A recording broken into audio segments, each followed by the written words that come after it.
touch that one. We may have a slight interruption here when UPS shows up. The dogs will go crazy. That's my favorite part of the Clif High interviews. Right. The little puppies and their antics. Absolutely. Hey, let me give you a little introduction. Sure, go ahead. So, hey guys, Bix Weir, roadtoroota.com. You'll be real happy to see who I have on the line. Our friend, our companion, our road warrior, Clif High, is here to talk censorship and then whatever else comes up.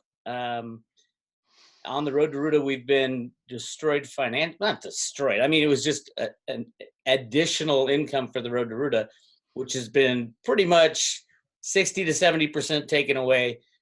Views have been taken away. They're actually putting some of my songs out there with monetization, but not paying me for them. And I post them on my website. I'll get embed them so that it has to go through YouTube. I'll get 20,000 views on that page, but only 5,000 views on YouTube.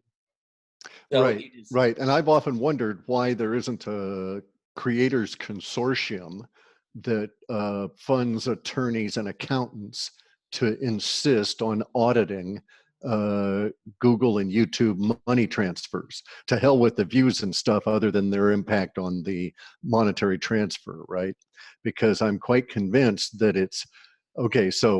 I'm convinced that it would be very easy to scam that system from inside working for Google and redirect funds, because no creator has a clue about what they are owed by this system.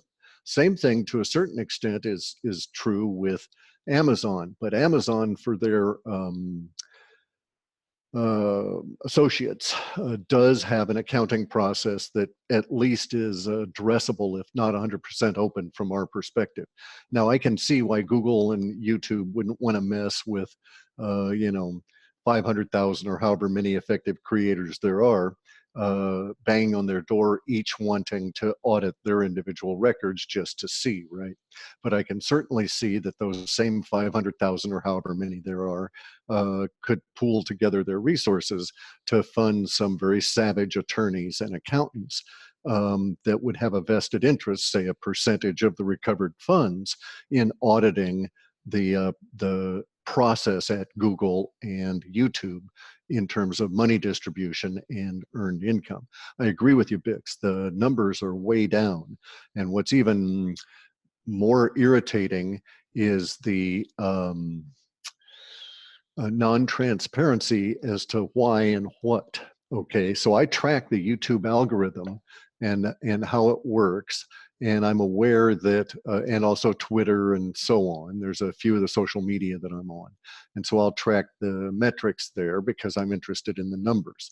And I have the ability to skillfully analyze what I'm looking at. And so for instance, I know that the number of views has been edited. Now it's been edited across all of YouTube. So we can't say that it wasn't applied across all creators, because it was. And basically what they were doing was taking out fake accounts as views and this kind of thing, because there's a number of places in Philippines, Southeast Asia in general, where they have big racks that are like clothing racks, only in place of shirts and this kind of thing, or phones that are all hanging up there that are being controlled by a master computer to dial in and get views. So this is how you can buy clicks and views to pump up your identity. The reason that one would want to is that there's numeric thresholds within the YouTube algorithm for recommendations and promotions that are based on the total number of views. And they've obviously got a problem, because any system that's left in place long enough will be gamed by humans. This one is being gamed, so they're continuously having to edit the number of views that hit a particular video. However, it is that same process that could be very easily susceptible to corruption. And you could have them decide, oh, well, we don't like this guy, so we're going to axe his views way down. And it can be all done programmatically, so there's nobody's fingers doing the dirty work, so to speak, right? Actually, that actually Project Veritas came out with an expose on exactly what you're talking about. With I think it was Facebook, Yeah. And they were programming in shadow banning, where you don't you don't even know it's being banned. You just think, oh man, yeah, that video must not have been popular, or Sure, that I made a video that sucked. yeah, yeah, Right.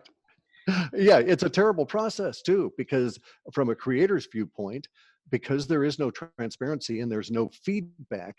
So if we just take YouTube, there's no feedback effectively until you get over 100,000 subscribers. At that right. point, you're theoretically dialed in a little tiny bit to the organization, and you get a different level of feedback out of it.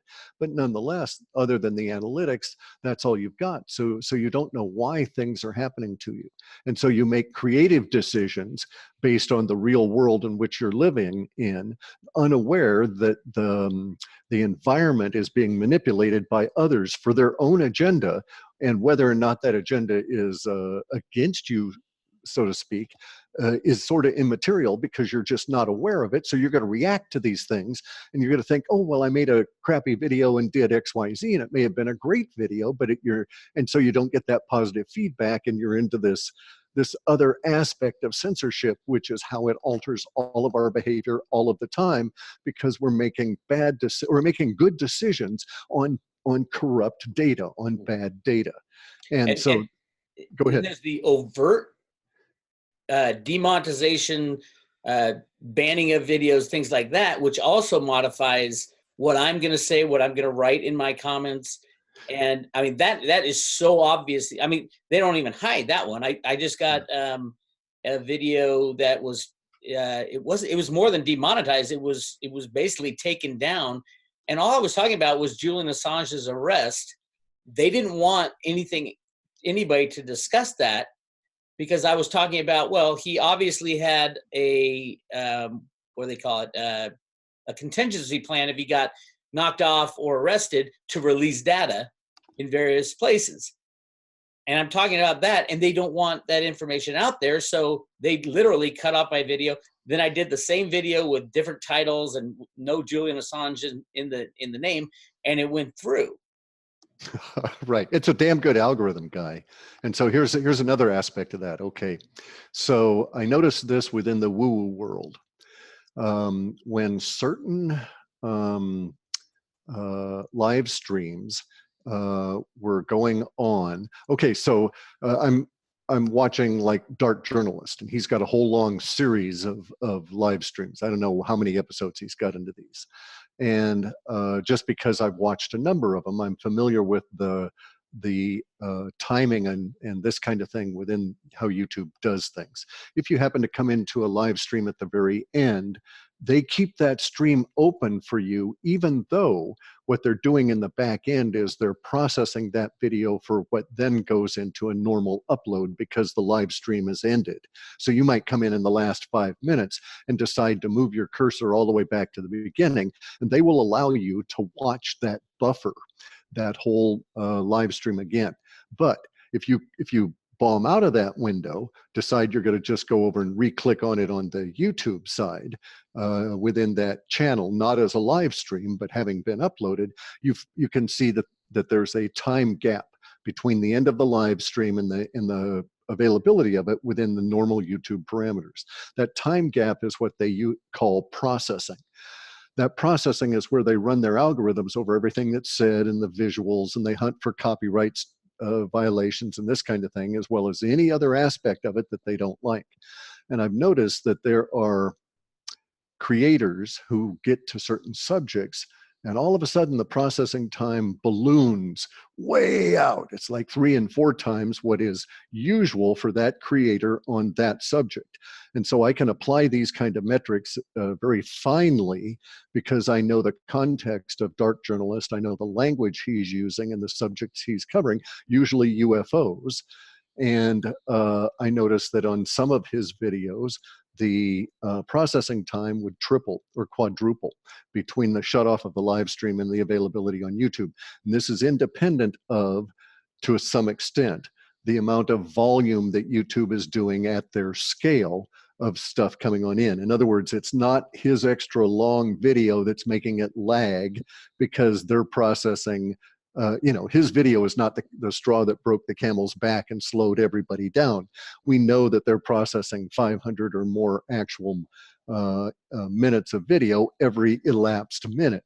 So dark journalists' extra little bit isn't going to affect that. So it's within the algorithmic processing itself that this lag time comes in. And I think that what they're doing is that they go along and they see some language that they think is suspicious. And so they kick it up to the next level of more intensive processing to see if it gets through. And there's all of these, shall we say, potentials for, and there's maybe probabilities for different kinds of interference. So some of the interference that they can have without it being, and this would have to be, I guess, shadow banning or shadow censorship. And that is they can simply take longer to monetize. Mm-hmm. Or they can put you down at the bottom of the heap for potential ads. Because just because you're monetized doesn't mean that an ad's going to be slotted in on your video, right? And so they may just decide that that's one of the approaches they're going to do. And here's the beauty of it from their viewpoint. If they tweak their advertising algorithm, it's not censorship on your video. Yes, they've drastically reduced your income, but they're not singling you out by putting a flag on all of your videos that says no advertising here and have the advertising bounce off. They're over here tweaking the algorithm, and it just so happens that it hits your income that way. And so, at that level, they're able to stand in front of Congress and say, no, we're not censoring anybody. Business decisions. Right, exactly. Yeah. Well, here's my deal. I'm a capitalist. I believe that companies should be able to do what they want, and the market will figure out whether they're worth it or not. But the problem I have is that these companies, the way they got so big was, number one, huge government investment and involvement in the very beginning. And if you go back to the beginnings of Google and YouTube and Twitter and Facebook, there is, I got 4 companies, In-Q-Tel, Leidos. Well, In-Q-Tel is the CIA. Yeah. That's yeah. So no, and also it's not just in the beginning; it's continuous. And yeah, exactly. So my take is, no, wait a minute. This is not a private company. This is a publicly funded company with public money. Right. And oh, by the way, as they were growing these companies, the rules were not there. They were very lax rules to get you involved, to build that market share, to get you money, because they want you in their system. And now once we're in their system, they had that kind of market share that you really can't leave to go somewhere else. They start cutting you off. And that's my big problem, is that it's a public square because we paid for it. And number 2, they are exercising monopoly type power to steer the public where they want them to go. Okay, and that's quite correct, but you have to see it in a little bit, in my opinion, a little bit more insidious and evil conspiracy fashion. Okay, I've never done that before. yeah. Let's have a little fun here and explore that for a second, because this is strikingly, well, this is an evolution, and it is an echo of what happened with the BBS system in the 70s and 80s. Okay. For people who don't know, there were these things called BBSs. They were dial-up. They were big, giant modem farms, which was basically you'd buy 50 or 60 phone lines and connect a modem to each phone line, have those modems all go to a central server, and people could dial into your server and interact. Government didn't like this. The system was 100% private and in no way involved government subsidies. It became very profitable. There were lots and lots of these BBS farms, they were called, starting to really take off in the 80s, to where that it was impacting the telcos. The telephone companies were making money on this. They enjoyed providing services to these BBSs, but the government couldn't have it because there were thousands of these guys active and operating. Some of them had, and they had forum on them. They had fora on them, right? You'd just go there, it'd be a forum on, radio controlled airlines. Initially though, it was UFOs. And that's what really freaked the government out, was most of these early BBSs were all devoted to woo-woo subjects. and then they had pornography start showing up, and then some other subject matters. And it was basically the internet building out before there was a network backbone. And so if I wanted to, as a user of these services, if I wanted to talk about UFOs, I would dial into one BBS and I'd interact there. And then maybe later on in the night, I would dial over to another BBS and so on. At that point, CompuServe, AOL, and a couple of other companies decided to centralize, and they were our first social media, because CompuServe centralized a bunch of those BBS subject matters into a single dial-up, so you could stay on the platform and not have to dial out and maybe not be able to connect because you got on a hot forum and those modems were always constantly, a lot of people trying to interact and so on. The more popular it became, the harder it became to get into some of these BBSs, simply because of its own popularity. And the owners of them would have to run on out and buy modems. They would have to take business loans, and it became a whole big deal. And in fact, it started being written up. And again, the government hated it because it was just a madhouse to try and monitor what was going on. They had no recourse on how the BBS owners operated. If a BBS guy decided that the government was sniffing too much on his machines, he could shut them down, wipe them all out, start up the next day under new sets of phone numbers, and they would have no way of knowing until months later they found out about it, and government was years behind the curve anyway. So it was at the highest level. Intel Q, owned by the CIA, funded by the CIA, 100% gives money to private companies to further technology that they want to grow. And so they funded Twitter, they funded Facebook, they funded Google and YouTube. And they basically tried to create areas where we would naturally want to collect and corral ourselves, just so they didn't have to run around trying to police a million different BBSs, right? And so that's kind of where we're at the moment relative to what's going on. Now, the problems that we're getting into are going to be really complex because it's a continual battle. So the breakout of the BBSs created a situation in which every man's voice became very much more powerful, because there were people that would listen and read what you were writing in ways that only became true with the electronic publication, even at the BBS level. So in other words, freedom of the press was always a lie. There was only freedom of the press if you owned one.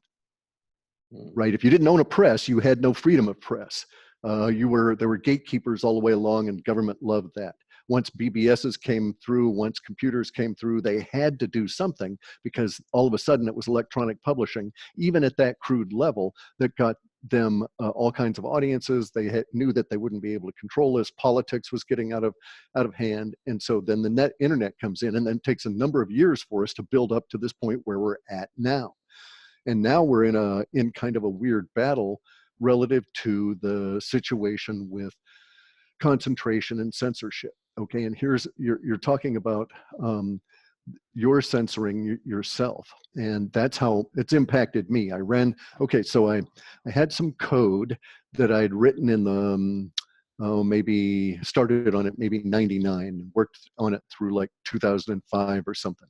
And this code analyzed emotional tension in two different ranges: building tension and release of tension within words.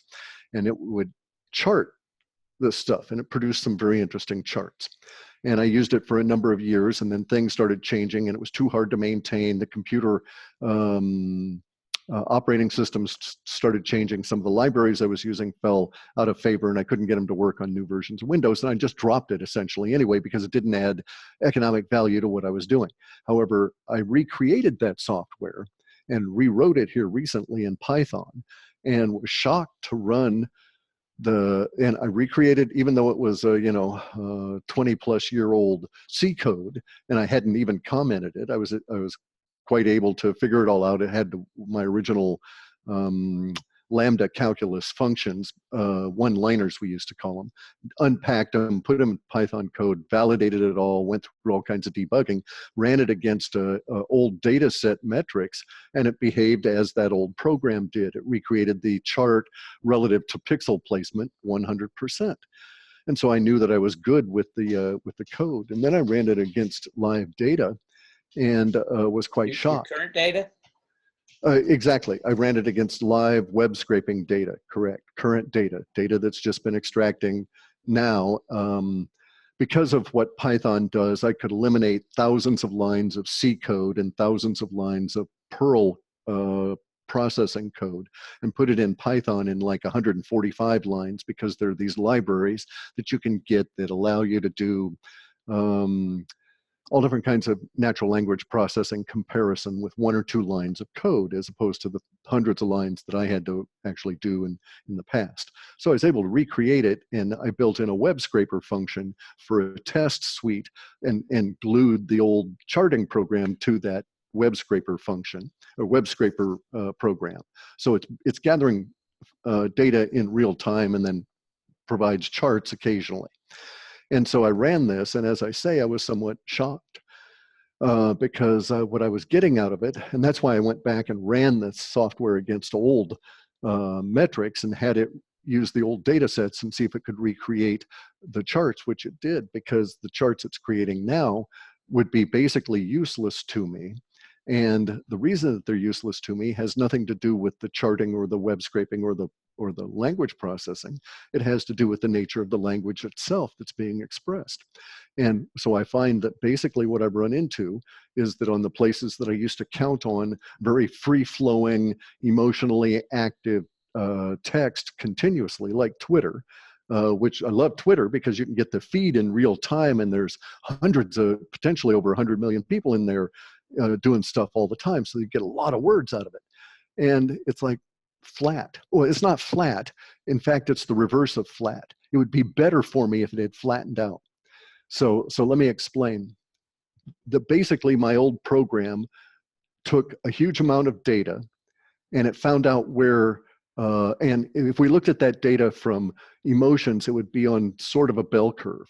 And what the processing did was to take the middle chunk that's around the mean there, right? Half of them above and half of them below.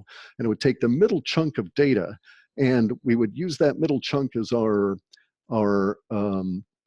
stop, so to speak, or our indicator. And if it moved a little bit this way, then, and there were prescient words this way, then we know that the emotional value would be towards over here.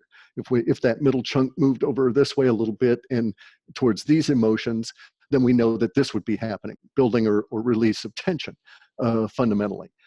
And so the charting program looks at that middle bulge of data, takes it as an aggregate, uses it as a pointer towards building tension or release of tension, and it assigns a numeric value. This produced a chart that was very much, well, you've seen them in the past, extremely sawtooth, because it's reacting and projecting on a minute by minute sort of a basis. Now I don't get that, because there's no longer this middle bulge, right?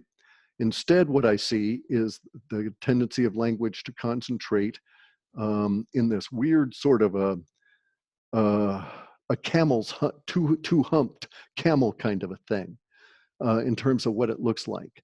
There's extremes of language, but the extremes are way dampened down.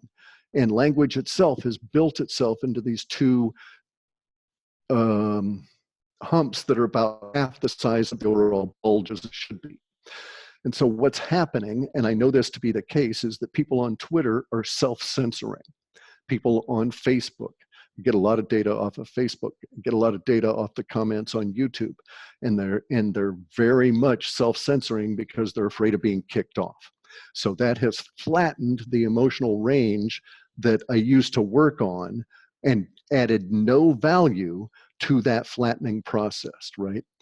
So I used to work off of the nuance of that middle amount, shifting ever so slightly to the right or left around specific words within my charting. And one was building tension and one was release of tension. Now it's nothing but these big peaks and no middle bulge in there to be able to shift from. And in fact, where that bulge used to be, as I say, there's these like two humps with a trough in between. And there's all the lack of prescient words because people are self-censoring. So it's my theory that what's going on is that because they have to actively think as a result of fear, so bear in mind, they are afraid when they're writing Twitter responses now that they're going to be shit canned and thrown off. They're afraid when they make videos of saying the wrong things. And so they are approaching this with a certain specific emotional parameter around all of their actions that we should not lose sight of, because that fear is tainting all of the language. And it's also at the same time causing them to remove deliberately specific word groups from their language. That's why there's all these holes within my data sets now. So I'm fundamentally out of business. And here's the interesting part of this activity on the part of the government through their control of centralized media, social media conglomerates, is actually going to get into a negative feedback loop with themselves. And I see it now already in some areas. We'll see it become more and more violent as they start feeding further and further on their own language, because there's so many bots. The bots are out there analyzing language right now, and those bots are going to analyze language relative to the stock market, and they're going to make predictions for The Economist, for all of these, Wall Street Journal, all of these kind of things. There are analysts that are using bots that are language sensitive. Well, that language is flattened out and become fractured. So they're going to be affected. Hey, Cliff. Yeah. My screen is frozen, but the recording's going fine. You're fine on this side. Okay. All right. Yeah, I know you're looking really stern at me.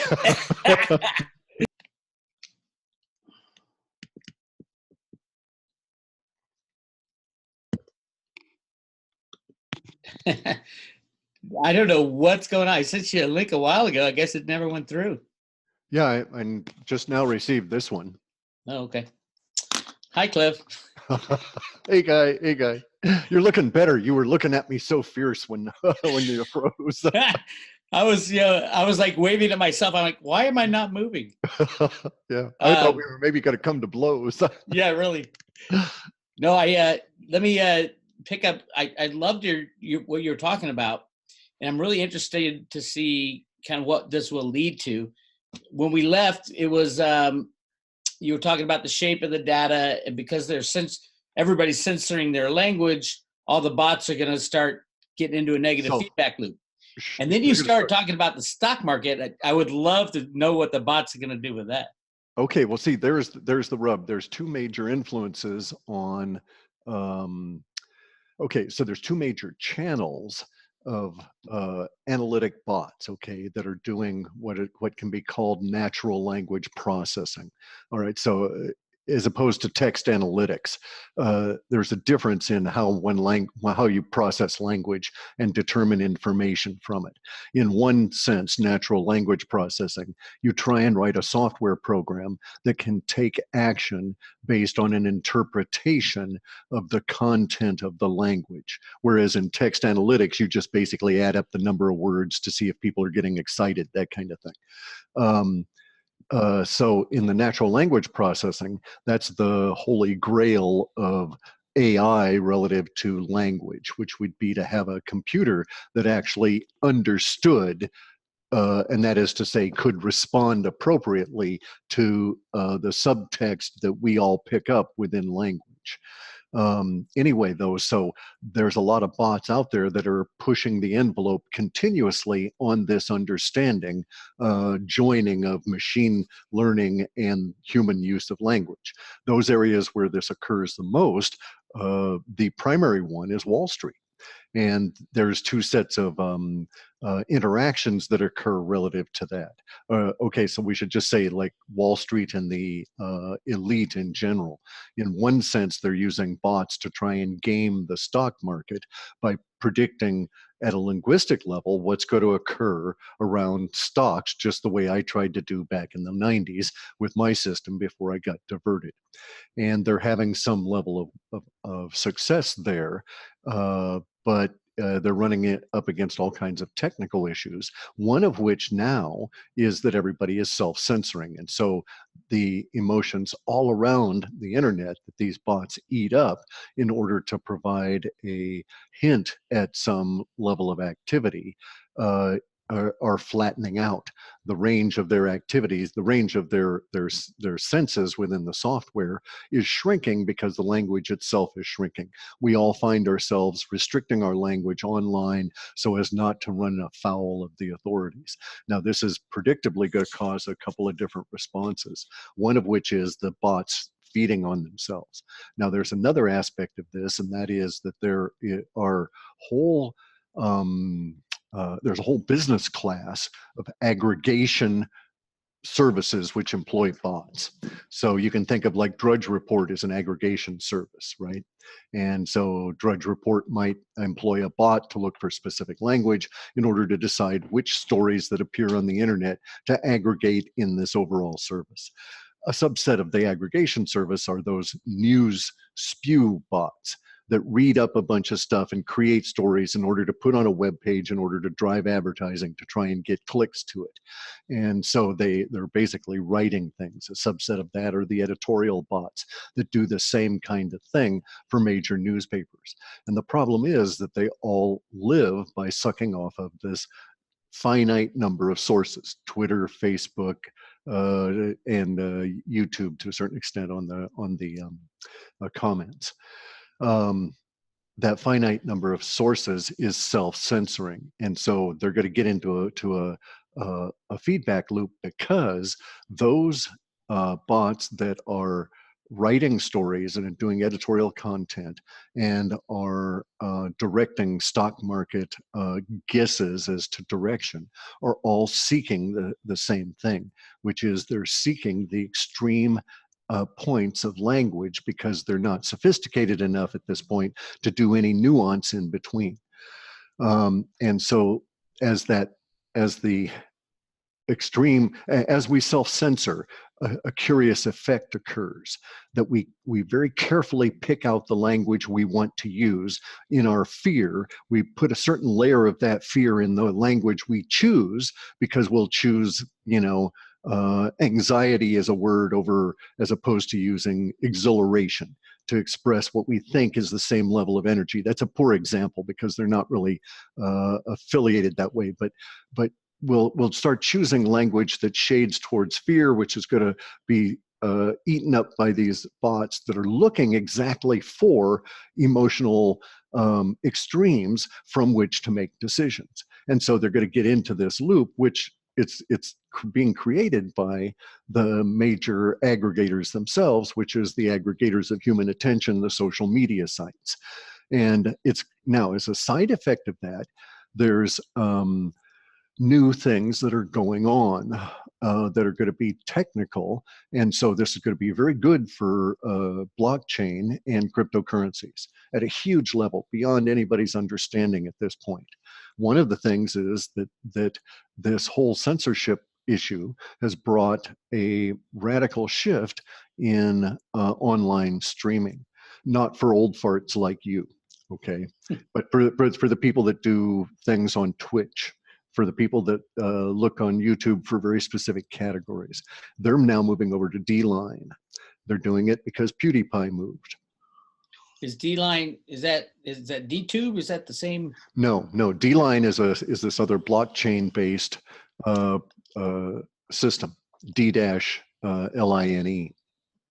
And it's now suffering its first encounter with what we call in the computer business scale, because try and get an account on it anytime over this next month as the 55 or 60 million PewDiePie followers migrate and try and create an account. Their system is bogging down. I know that it's getting my request. I can pop up my browser, see that the JavaScript executes correctly, and it's sending back a request to that system and they have to send me an activation code, and that's as far as it gets. So it's probably piling up in a queue of millions of people trying to get those activation codes in order to get on D-Line, in order to see PewDiePie. I didn't want to do that. I just wanted to get there ahead of the curve, and I wasn't fast enough. And so I'm bogged down in the early adopters, and even that's going to be tremendous. In any event, though, so there's all these different technological things that are going on to get around censorship, which are going to impact how language is used. And I think it's going to once again bring about a fracturing of the internet in ways that it goes through periodically. So for a while, everybody was on MySpace and Vines, and then certain things occurred there. Social issues arose, and they disintegrated in terms of their part of the trending nature of the internet itself. They're still there, they're still functioning. Vines isn't, but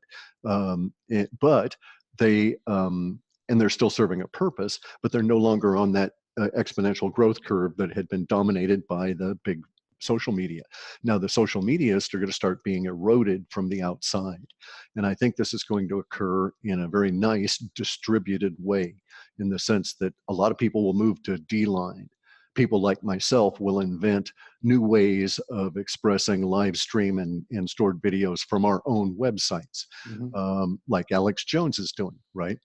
And that's going to create a whole new infrastructure of storage for people that want to host their own videos. Bear in mind now that YouTube is run up against a very hard economic wall. And that hard economic wall is the crashing cost of storage. All right, storage for digital media is dropping through the floor. I've got, for instance, an old Citrix array with old plug-in drives into it. Absolutely worthless, except as maybe a boat anchor or something, because of the huge drop in the cost and efficiency, and including operating efficiency of storage at all levels. So I could right now almost, it would depend on the level of scale that's involved, of course, but I could almost host a website on my that streamed video on my laptop and stream out 30 or 40 streams for the number of people that might want to see it, right? And then if it got too big, well, then I could convert it over to the cloud if I wanted to, as opposed to owning my own hardware. These are not good trends for YouTube. YouTube's whole claim to fame is that it didn't, initially in 2009, it didn't cost you anything to store and then deliver videos to lots of users. You didn't have to pay for large bandwidth, and you didn't have to pay for large storage, because those are big damn files. Well, bandwidth costs have fallen through the floor, and as have storage costs. So there's a hard economic wall that YouTube's run up against, and that is that former wall was a barrier to entry to everybody else. But the system I was envisioning of using, of developing, would use my own little server space that I'm paying for already for my website to have my videos there, and set up a distributed app, so to speak, that would then feed them out on a live stream to whatever browser you happen to be running. And it'd be very much like the Alex Jones approach. Now, note what has happened to YouTube relative to Alex Jones. Yeah, they've got lots of people pissed off at them, but they don't really care so much in the grand scheme of things about that submarket. But what is irritating to the people, the powers that be, is that Alex Jones was deplatformed, and now he's growing back in terms of his overall numbers, right? So there was a big drop, and then he recouped and got everything together relative to providing that service again. And that same audience is now seeking him out off platform. So YouTube has lost a tremendous number of viewing hours that used to revolve around Alex Jones. And now what they're doing, and it's just driving the YouTube people crazy, I'm sure, not the guys who work there, but the management types that direct policy and want certain social engineering things to happen. They've run into the situation where, okay, so they deplatform him and raise his cachet very high. He then recoups and builds up a new infrastructure and gets more of his audience back. And then now YouTube people are seeking him out as a success story in another way, so to speak, re-platforming him on YouTube through their own channels. And some of these people cannot be deplatformed by YouTube because they're too much of YouTube's revenue stream, because their audience is too huge, right? And so Alex Jones gets more audience, but he's getting more audience on his own site, and so he's now starting to scale up his delivery of services, and in essence is becoming a competition to YouTube, as well as having sucked out that audience and all those viewing hours back over to himself. So it didn't do themselves any good in deplatforming him. Yes, I understand they had to do it for political reasons. It wasn't their choice. but certainly impacted their business model in a very negative fashion. And it also showed the number of cracks in that business model, as well as a number of the walls that it's starting to hit. Yeah, I mean, I can, I hadn't thought of the MySpace story. I remember because in music, that was where you wanted to be in MySpace years ago. And, I was all over that. It was before YouTube, I think, and before before Facebook. YouTube. Yeah, it killed off CompuServe. Okay, Yeah. Fundamentally, MySpace came along and killed off CompuServe, and then started lethally wounding AOL.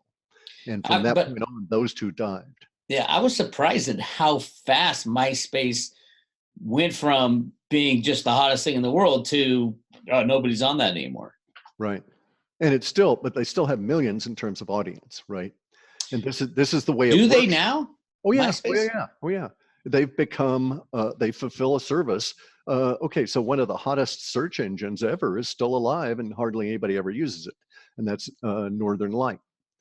And it's because their interface is different from what everybody expects, and they've run a search engine in a different way now, that they'd fallen long out of favor, but it's still there and it's still functioning. Mm-hmm. MySpace still serves a need for millions of people, and so it's functioning at some level enough to sustain itself. Yeah. And there's the thing about so there's the thing about digital business models. This includes Bitcoin mining or service delivery or any of these kind of business models. If you go back out far enough, you find that something interesting occurs. Digital business models require an initial period where you can get away with virtually no investment, especially if you're dealing with software, that kind of thing. But at then some point you have to invest in an infrastructure, and then you hit scale. What's called scale scares the crap out of IT departments, right? Because you go from 1 million people using your service to 10 million over a course of a week, and then up to 35 million, but you crash at 22 million because your service just can't handle it. So you hit scale at some point. Scaling requires a big investment in people.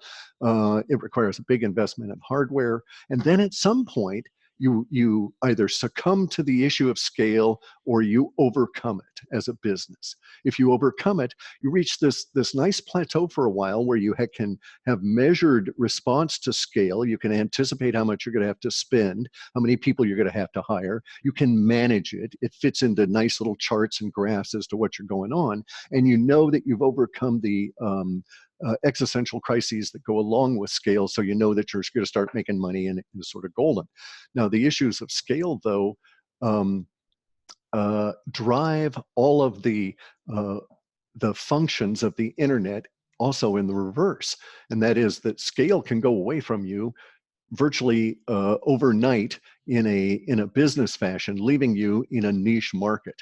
And we've seen this repeatedly, actually, as part of the business model of the internet itself.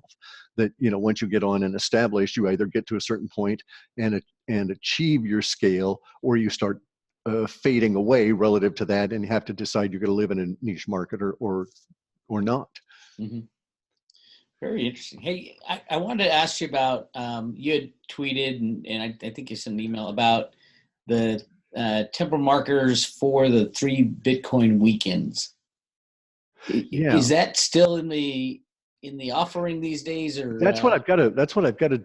Okay, so the data set certainly indicated that, but as I'm saying, everything is unreliable relative to the data because of the language shift changes. Because of what's going on. I was battling PC language, politically correct language, from about 2003 onwards. Okay, it started becoming oppressive around 2011 relative to having to tweak the algorithms all the time. And it was actually part of the reason I kept having to tune the lexicon, because I never had to do that level of tuning 2003 through, say, 2009.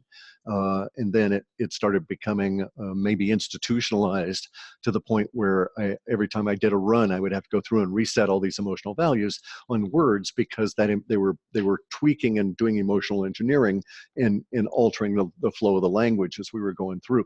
So I can't say that we're going to run into that. It's going to be very interesting to see how this all plays out. The longer term data sets that we'd had in the past, I still think that those are valid relative to the forecasts, because that was while we still had very active language, and the data sets were tweaked down to that language emotionally. So I'm not so certain it's going to play out that way. But in terms of the generalized trend, we're hitting a period of time where the Bitcoin charts would tend to suggest that we're out of a period that replicated 2013, the crash of 2013 going into 2014, and that we're now emerging from that. So that would say that we're on that a second leg of repeating that period that led us to the crocodile teeth and then the large swings and gains in it. There's also now we've had the long-term temporal markers appear. You know, the sovereign exchanges, the settlement of national debts for commodities, with Bitcoin. All of these things are occurring. I don't see any reason to suppose that those debts or those sets are going to be wrong. The new sets I'm getting, I just don't have any faith in it because the language has been so altered. And I'd have to really, really, really work it. And at this point, I just don't have enough of a impetus to get into to do it. It's not an attractive enough bit of work to me. Yeah. And as far as silver, you know, they've been delaying the manipulations for so long now. I mean, I know that silver moonshots have been in your data since, you know, the beginning of your data, probably. And, you know, being in silver for so long, I kind of dipped my toe back in because people said, "Hey, Bix, you studied silver? I didn't even know that." I'm like, that's all I did for, you know, 15 years. And everyone's like, "Oh, I thought you were just crypto." So, but I mean, the closer we get to, like, JP Morgan's under investigation. We've got a whistleblower, a real whistleblower, not Andrew Maguire saying, "Oh, I know a guy who knows the guy who knew it was going to happen." It's a real whistleblower who actually did the deed, did the manipulation of silver. He worked for JP Morgan. He has admitted it, and he said his bosses trained him. How much more evidence do you need to close the case and actually at least try to see? They don't want to try to stop the manipulation because it keeps everything going. That's the issue, is that, okay, so there's the issue of moral justice and criminal acts, whether you're guilty or not, but then there's also, this is a politically controlled subject. So no matter what, I think so much of our world right now is politically controlled, and that's where we run into the big issues. So politically controlled areas are running up against the wall of rampaging, blunt, free speech that's reasserting itself. The free speech at the moment, its most visible symbol are people wearing yellow vests.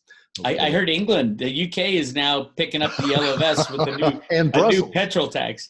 Yeah, and also now Brussels. There's people in Brussels that are going yellow vest on them. But part of the issue for the powers that be relative to that is that the control systems, even though they're hugely centralized, require participation. So if you decide you don't go to Facebook and do things on Facebook, they lose that data source. Mm-hmm. If all of a sudden we shift over to something like D-Line, then they lose control of everybody that they used to have and through YouTube. If something, you know, is so it can very fickle and very dynamic in terms of as a control structure.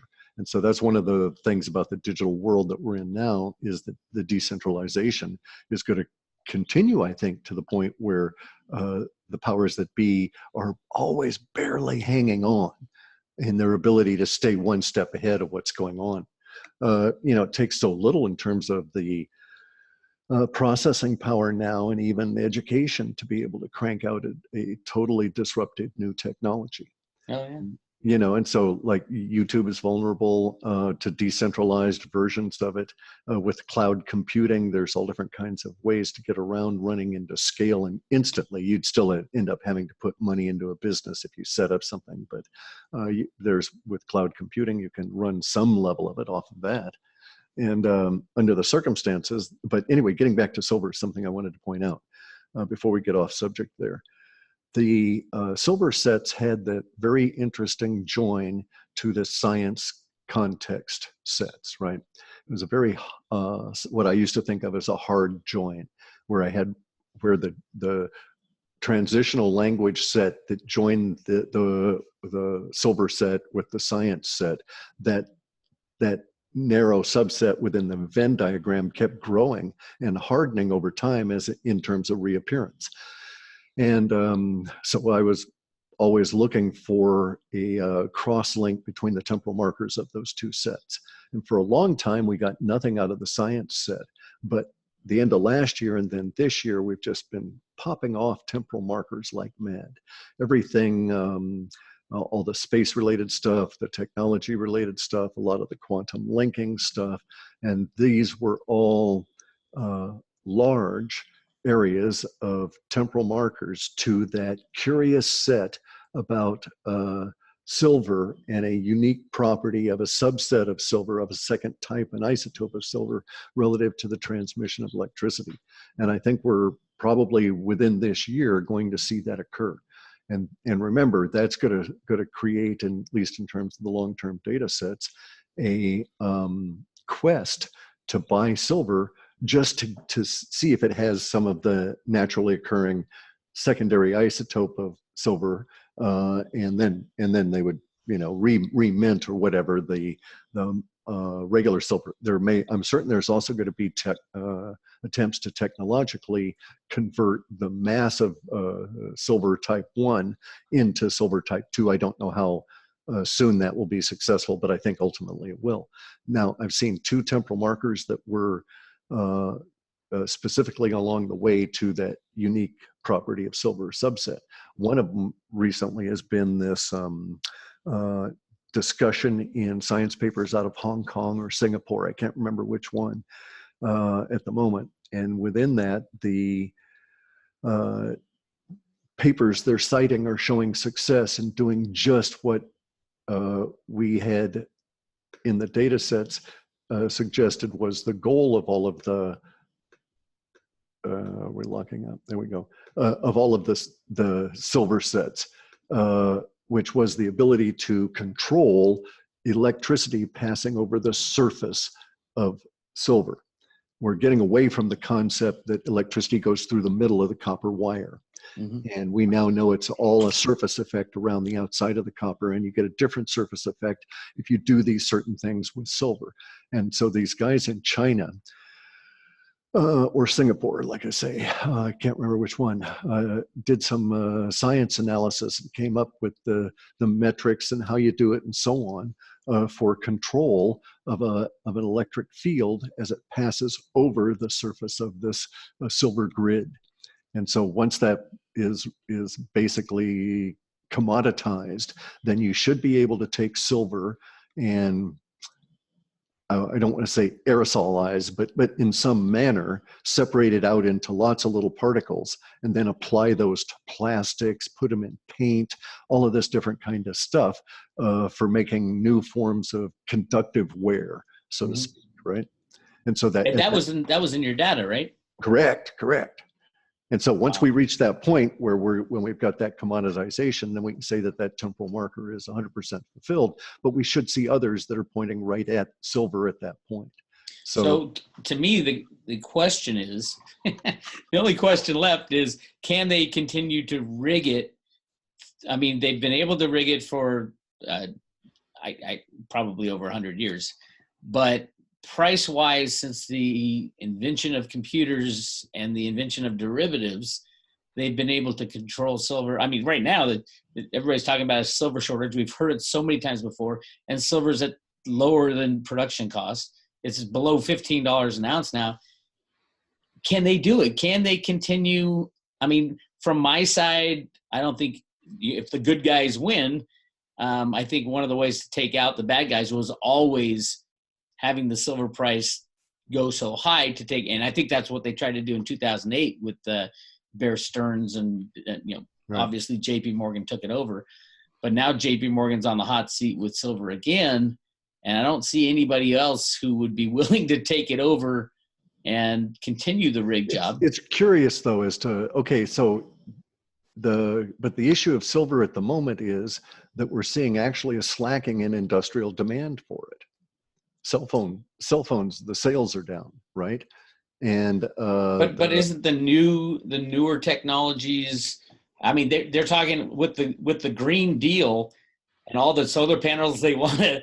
Someone was Yeah, doing but some math. solar, I was just going to bring that up. Photovoltaics now, many of them are moving off into different technologies that don't involve using silver as the transfer agent. Okay, a lot of them are now connecting, basically they're using LEDs as the transfer agent to get the power out of the otherwise copper wire. And so silver demand in both phone computing and photovoltaics is down enough to be measurable. And I see it in some of the data. There are corresponding lack of reason for the demand, but nonetheless, it appears as though China, India, and Russia at national levels are indeed buying more silver, trying to acquire more. So there hasn't been any real slacking, at least in the reported numbers, of production coming out of Mexico. So somebody's buying it up for some reason. Whether or not the monetary silver can be supported or not, they've been doing it for 150 years. I don't see any reason that it should shut down in the short term, absent a hyperinflationary shock to the dollar. That may not occur. At least it may not occur with the dollar so prevalent in global transactions as to cause a global problem. So here's the issue for Russia and China. They know that let's just say economic management of our populace, our corporation is very poor. And this is extended even over into Europe. We don't manage our economic values well. We don't save well, and so on. And so China and Russia, India to a certain extent, Malaysia, all of our big trading partners are afraid that we might do something in which the dollar would fall. But every time, in terms of relative value, but every time that appears to happen, we get somebody in there that creates a strong dollar policy. And so everybody gets sucked back into the dollar for some longer period of time. But ultimately, it's not sustainable. And this is why we've seen China and the de-dollarization of the last, 8 years in a serious way. Ever since the 2008 fiasco, there's been a very major move to de-dollarization, the acquisition of gold, silver, other resources, the building out of infrastructure for debt with apparently no regard to payment of that debt. I don't think anybody has plans to pay any debt off. Right. So that leads to a certain level of conclusion that, and then we see that the petrodollar is basically dying. Saudi Arabia, we're seeing the fracturing of the petrodollar as a dominant control system. This fracturing allows for different tribes and interests to emerge. But this is a very good thing, because if we were all clustered around the dollar in a hard shell, so to speak, and the dollar took a major hit, then we would also all take that major hit, as opposed to now just the United States taking that major hit when they really blow it with the management of the dollar assets.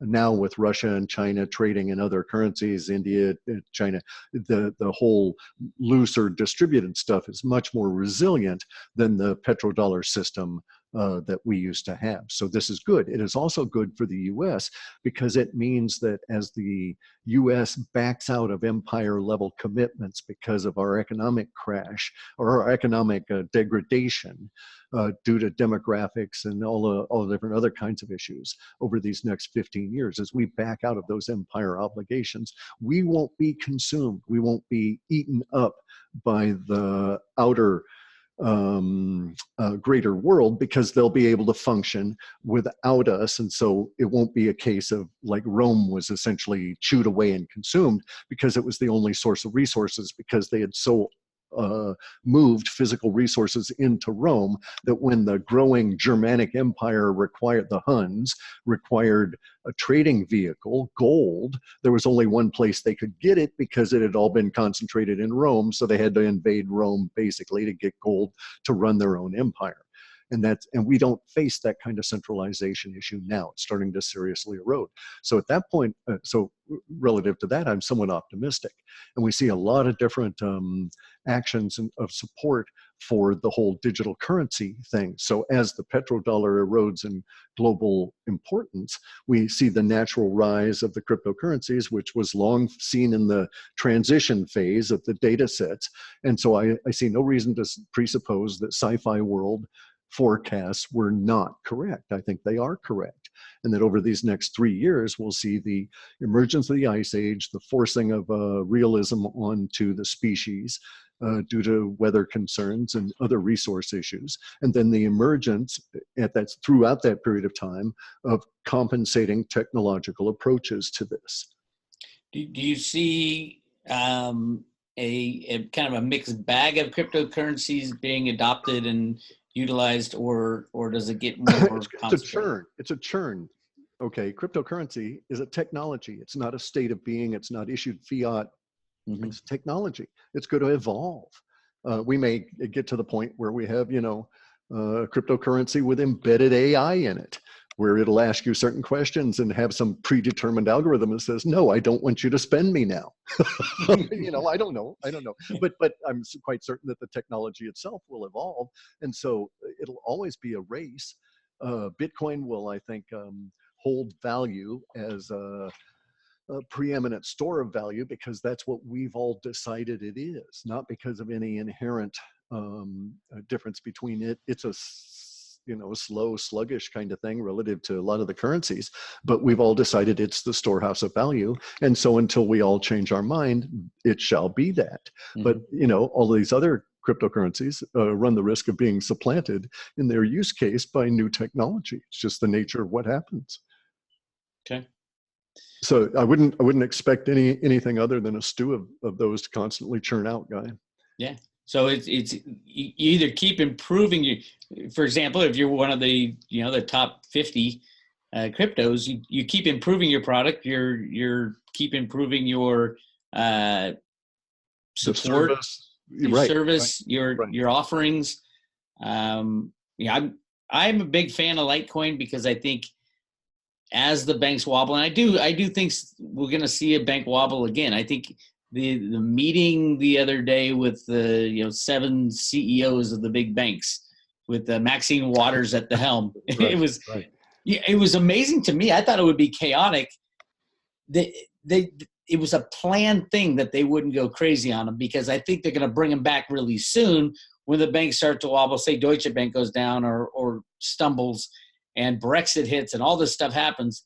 Banks are fragile by nature. When things go down with the leverage, they're going to lose 10-1, and banks have pretty much the same assets. They're all going to start selling at the same time, just like 2008, and you're going to have to stop it somehow. The way we stopped it last time was the bailout and then the secret bailouts that went on behind the scenes.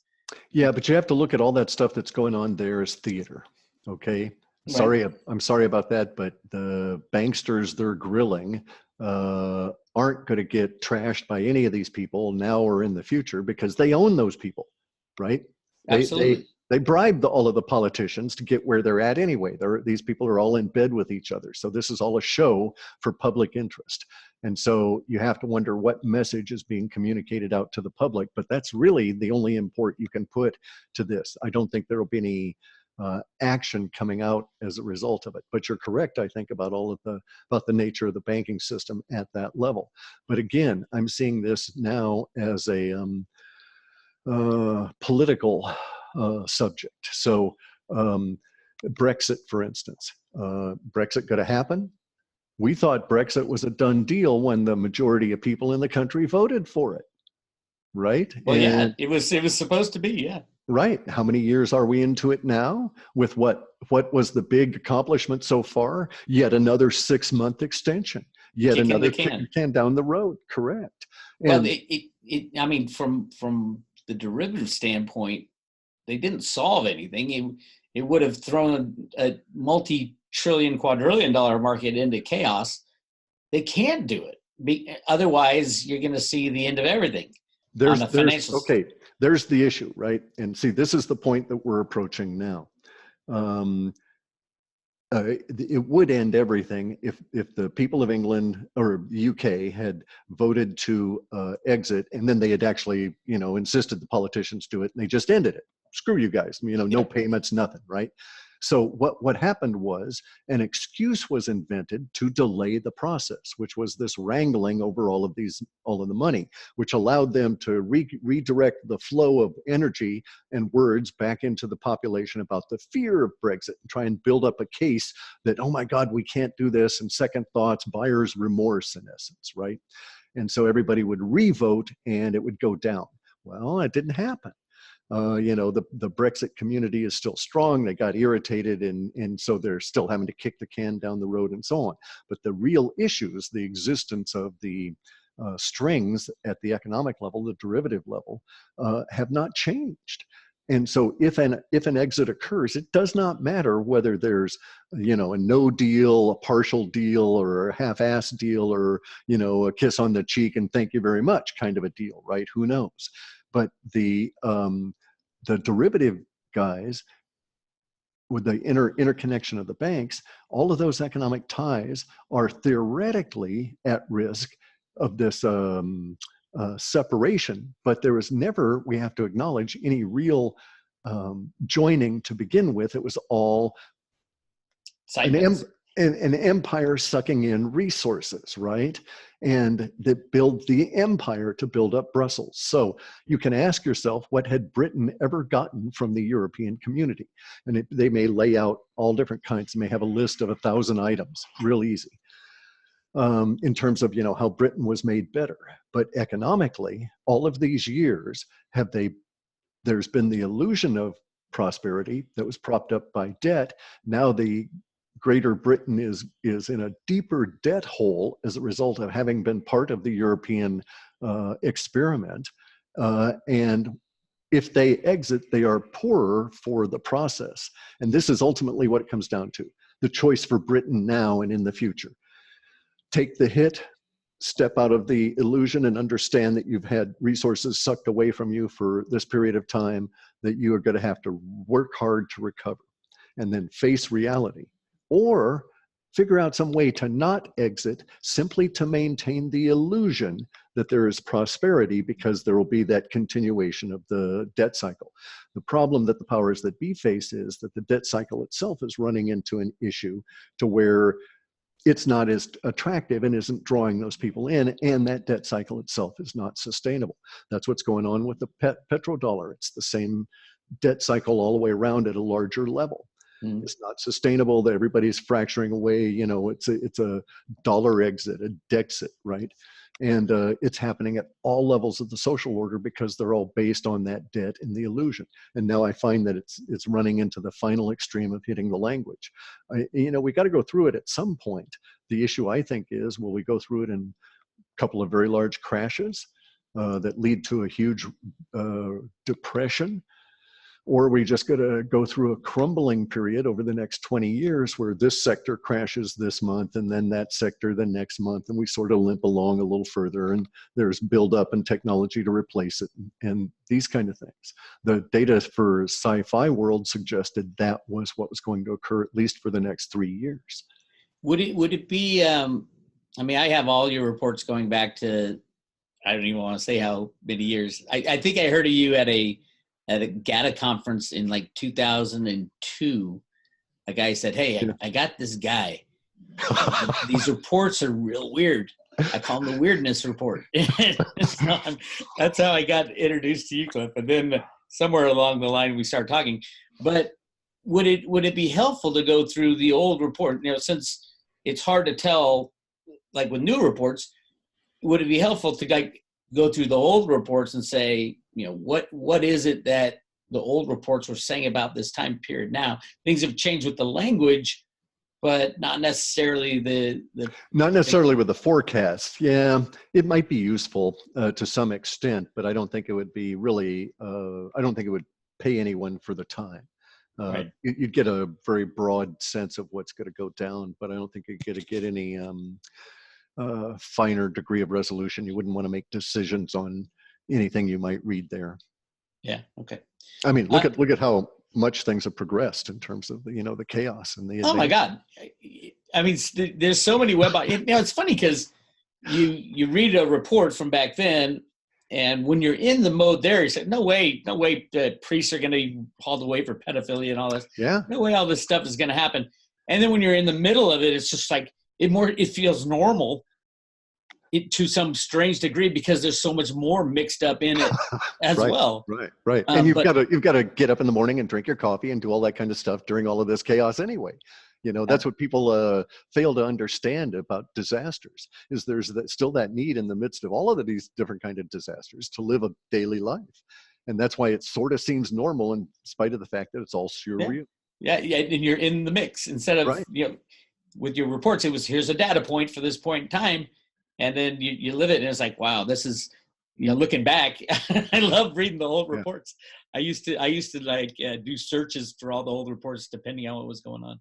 Well, here's something too, and in that regard, we know that the general trend is, and the trend is our friend, because we were all so early with cryptocurrencies, and this technology is not going to be a laggard. It's not going to be set aside. It has interesting use cases. It's spreading.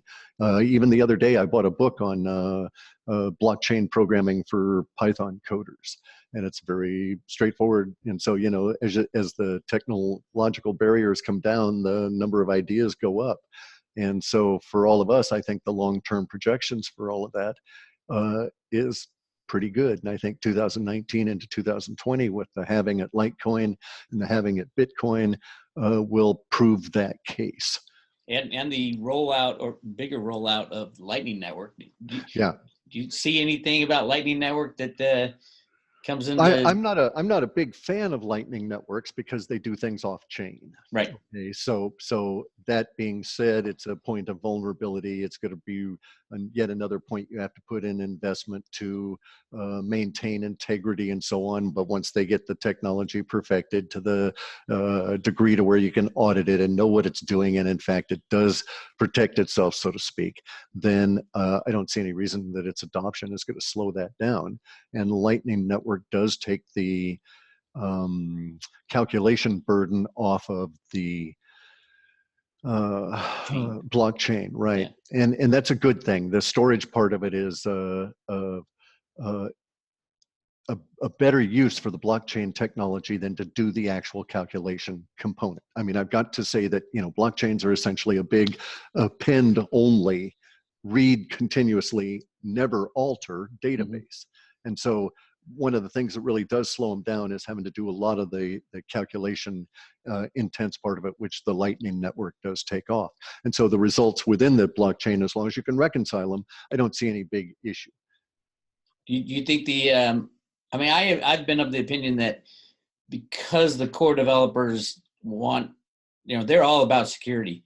They're all about, they want that store of value. I don't think they'll go out of their way to do anything with the Lightning Network, whereas I think Charlie Lee is all about, wanting to have, I think, a means of exchange in place at the right time. That's my overall take between, should I invest in Bitcoin or Litecoin? Litecoin would be more risky, Bitcoin less risky. Litecoin. No. Your language is bad, Bix. Let's take the word risk out and say volatile. Volatile. Okay, because it's not an implied Litecoin is more risky than Bitcoin. Right. They both face the same risk of going to zero. And at this moment that we're recording this, I personally think that risk is zero, that they won't ever go to zero. Right. Okay, but the volatility is going to be potentially fairly wild. And if I am correct, and that we are having an echo, in spite of the fact that, okay, well, in both cases, the echo within Bitcoin and the cryptocurrency prices, 2013 and then the 2018 crashes, in both cases, they were initiated as a result of activity in a very specific spot, which was Japan, relative to Mt. Gox. So it's not surprising that the eruption in 2013 had a karmic echo within the markets in 2018. The 5-year time span is very interesting between them. It gets really interesting if you drill down on some of that. But decision-wise, it makes me think that at whatever speed, we're going to have a replication of the chart track that one gets for Bitcoin, and we'll have that begins in 2013, goes through the crash, and then into 2014, 15, and 16 before the escalation in late 2016 and through 2017. I think we're recreating that. So I think that what it is that there's a fractal nature of universe, and that fractal nature expresses itself in things like the charting and economics and so on, and that what we've just experienced is a level step change within the fractal in which we are living, and we're able to see this in near real time, where usually you'd only get to see it from hindsight in a very long view. And so the crash of 2018, manipulation again, starting it off, and then the escalation and cascading of the emotion through the investment community is exactly replicate of the thing in 2013. We're step by step by step recreating that pattern, and now we're into the rising phase that we came out of that 2013, 2014 crash. So if that is the case, then those projections, as wild as they were in the last few crypto reports for the future of Bitcoin, and I'm sorry to be so pedantic, but I've got to be precise. That's the aggregated all Bitcoin, BTC, BTC Gold, all the forks. All the forks, right. For that combined mass will match those, to a great degree, those projections in the last few crypto reports. The timing was just off because that whole up-level reset had to take place, and we had to have the crash in order to do it. So if that's the case, then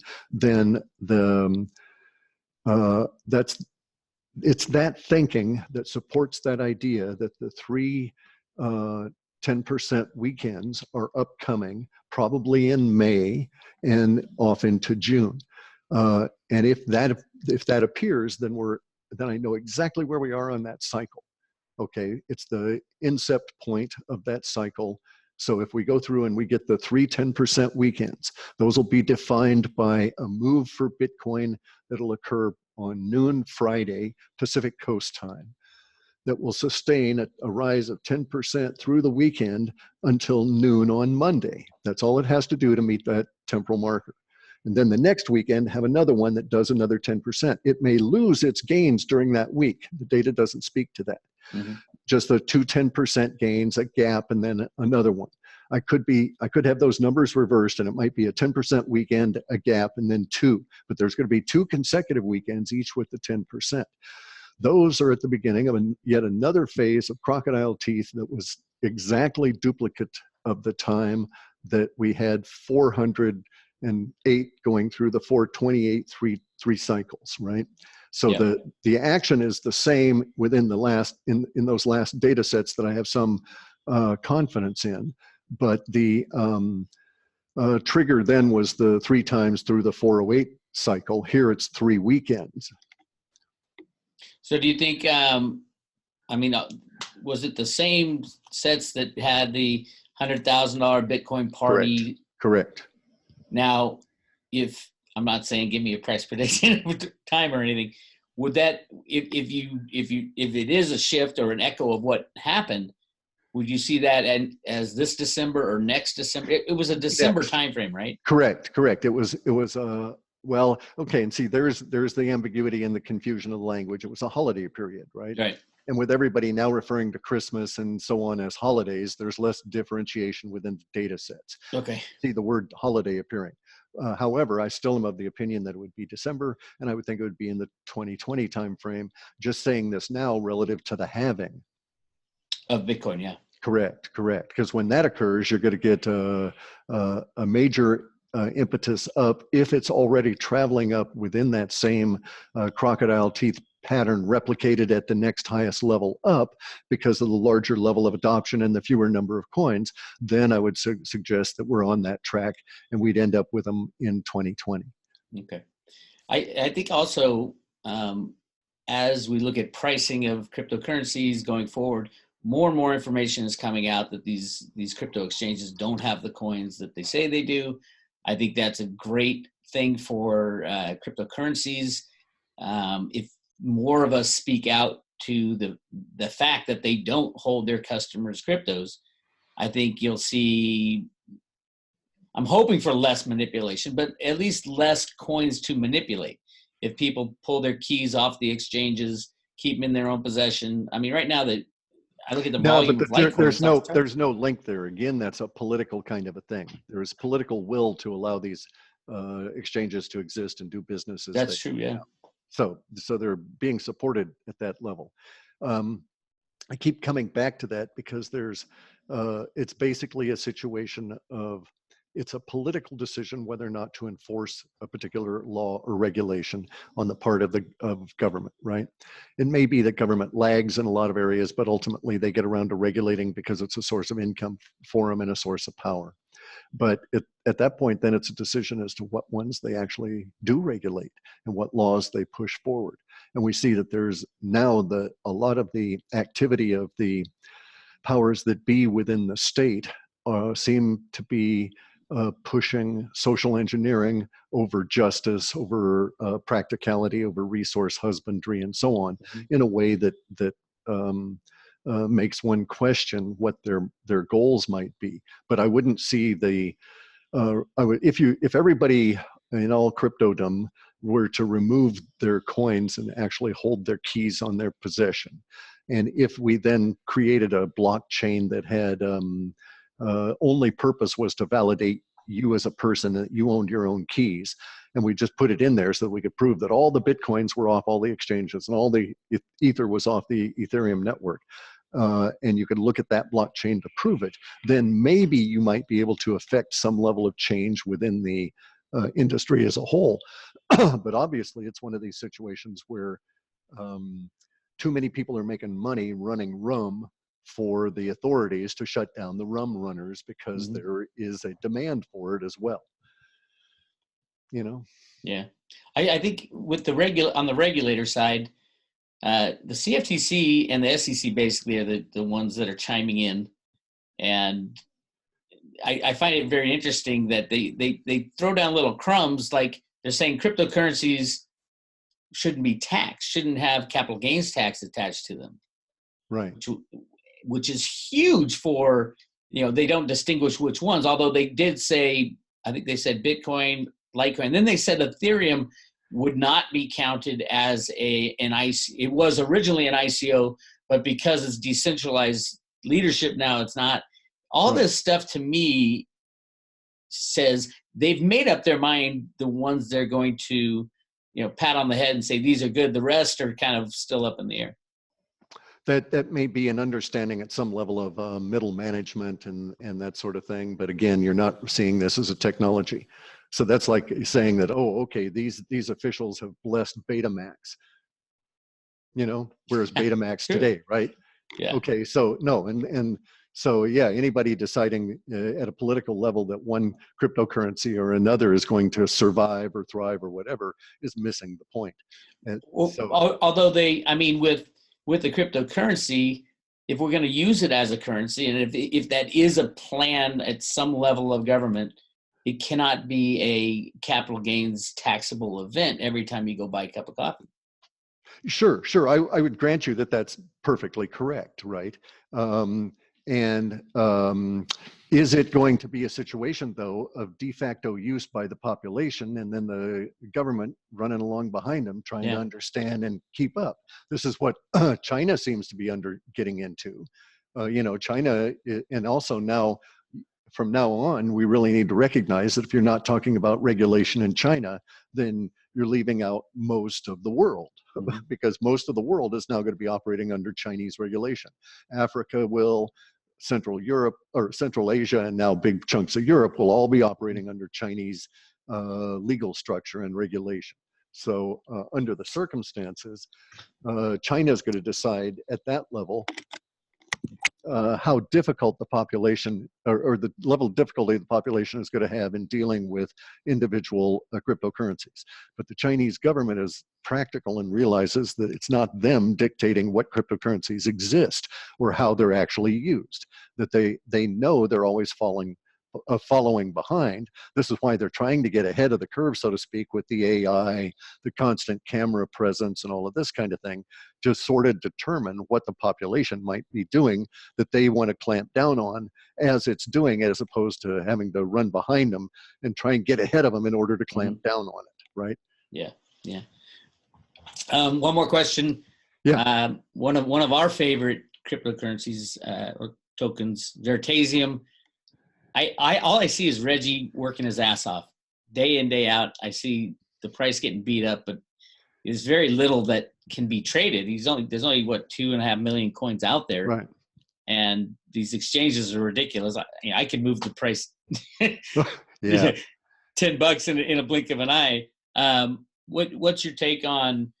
Is Reggie still looking good when the exchanges start going wonky, or what's your take on? I think, well, no, I think Veritasium is a solid effort and solid technology, and it's being built out ahead of a developing use case, right?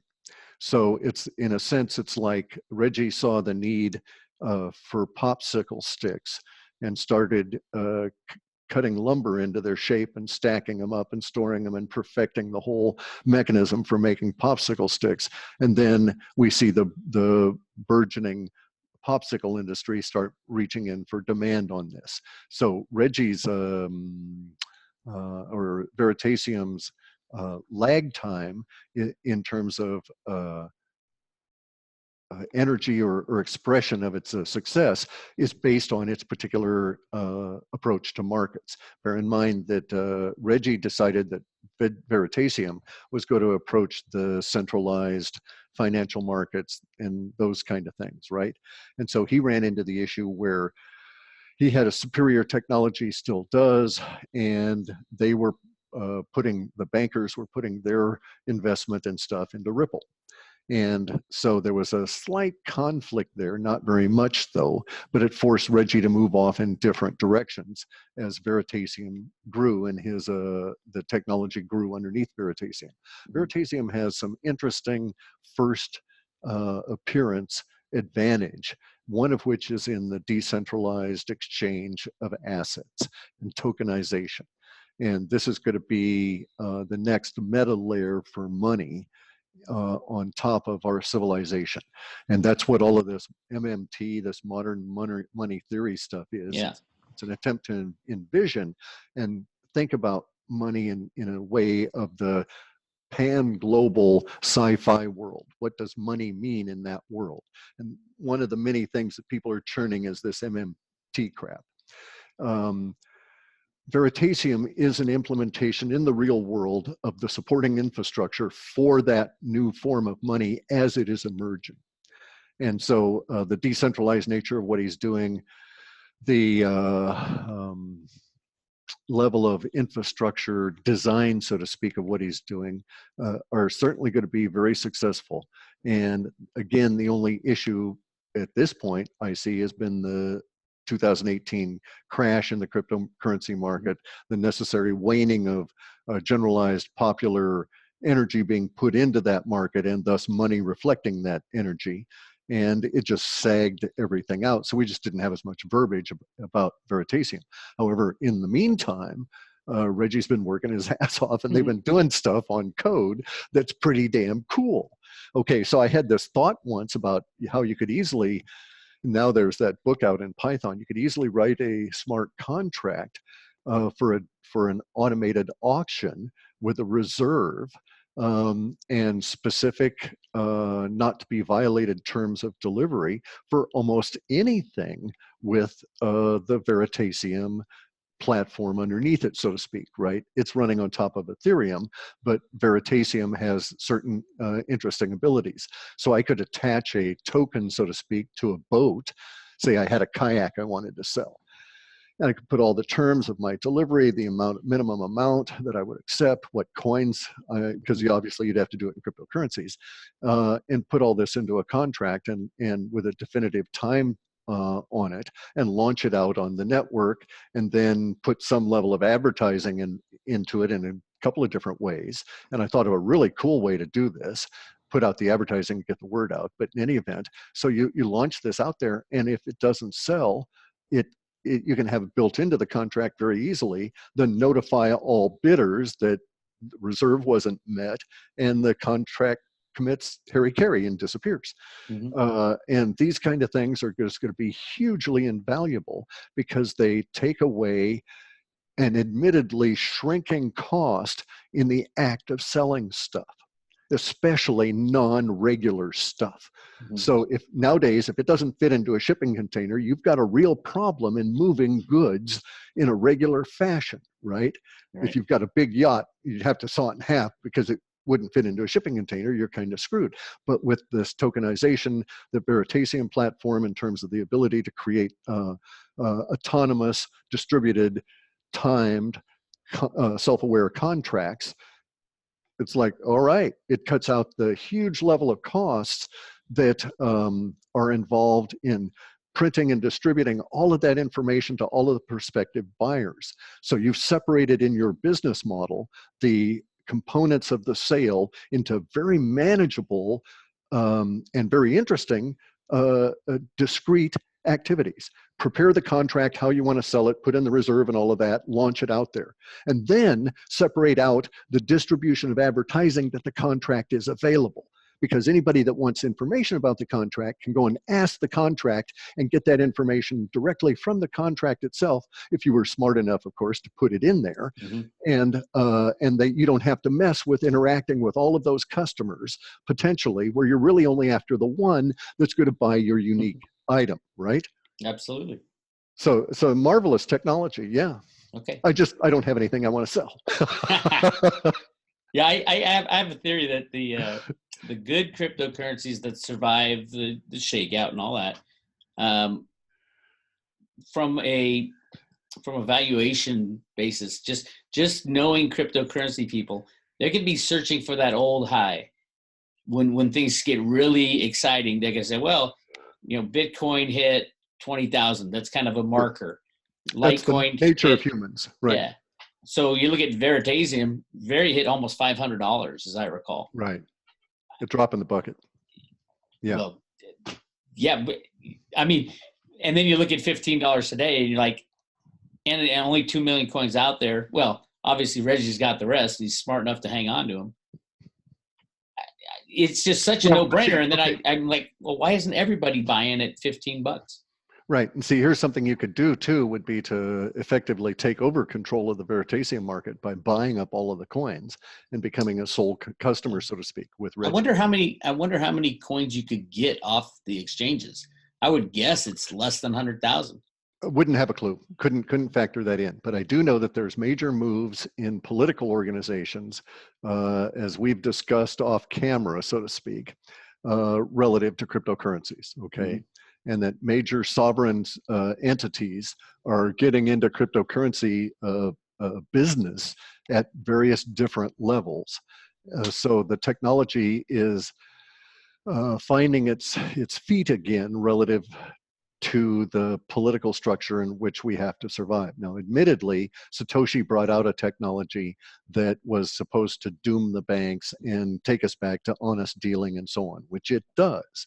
But then it's been reasonably co-opted within the sphere of the corrupt economic stuff, but it appears to be at some level rotting out or replacing the rot within the crumbling debt-based system as we go along. And so we may find ourselves politically 4 years down the road, everybody using cryptocurrency or any fiat you're using being backed by cryptocurrency or running on cryptocurrency. And so it was sort of replaced it from the inside out as we went along, and things still keep bumbling along and then gradually get back into an economic boom. There's a lot to suggest that the pattern is focused on 2028 as the next real liftoff period for what we might think of as a global boom, the way the 80s were a global boom as all the technology was transferred to China. Now, in order for 2028 to appear and have the that impact, then there's got to be the precursors out there and the science and so forth today. And all of this is pointing us to quantum computing and quantum interlinked devices, this kind of thing. And, that 10-year period seems to fit. So it would be fairly reasonable. It's amazing because you think right now, 2028, that's so far away. The reality is, I mean, I said that in 1990, 2000, Right. 2000. I mean, 10 years, Yeah. it's nothing. It's We've been in nothing, right. cryptos almost 10 years already. I know, exactly. As long as you have that perspective. Speaking of which, I've got to have a perspective that's a little bit different and take off. So, Okay, no all worries. right. Thank you so much, Cliff. And Sure. No worries, Guy. stay in touch. Anytime. Yeah. All right. Bye. Bye-bye.